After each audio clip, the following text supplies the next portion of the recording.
तो आप लोग तैयार हो जाइए क्योंकि रमेश रेशमिया जी का बहुत ही हाई लेवल का न्यू भोजपुरी सॉन्ग आप सबके बीच बहुत जल्द आने वाला है। मैं आप लोग के इस वीडियो के माध्यम से सब कुछ आगे बताएंगे कि कौन सा सॉन्ग किस चैनल पर रिलीज किया जाएगा। सारा जानकारी मैं आप लोग के इस वीडियो के माध्यम से आगे बताएंगे। उससे पहले अगर आप लोग मेरे चैनल पर नए हैं और रमेश रेशमिया जी को सच्चे वाला फैंस हैं तो इस वीडियो को दिल से लाइक करके चैनल को सब्सक्राइब जरूर कर दीजिए।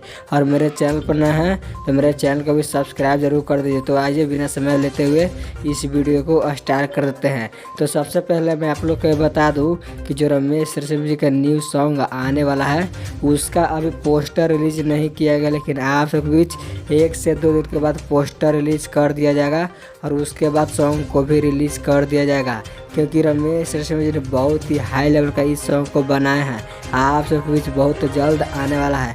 आप लोग के इस वीडियो के माध्यम से बताना चाहता हूं कि इस सॉन्ग का पोस्टर 2 से 3 दिन के बीच आप सबके बीच रिलीज कर दिया जाएगा। तो आप लोग तैयार हो जाए क्योंकि रमेश रेशमिया जी ने बहुत ही हाई लेवल का इस सॉन्ग को बनाया है। तो आप लोग कितना एक्साइटेड है इस सॉन्ग को सुनने के लिए आप लोग इस कमेंट में अपनी राय जरूर दें। और अभी तक मेरे चैनल को सब्सक्राइब नहीं किए हैं तो सब्सक्राइब करें। तो जैसे ही कुछ नई अपडेट मिलता है मैं आप लोग को इस चैनल के माध्यम से वीडियो बनाकर बता दूंगा। तो मिलते हैं नेक्स्ट वीडियो में।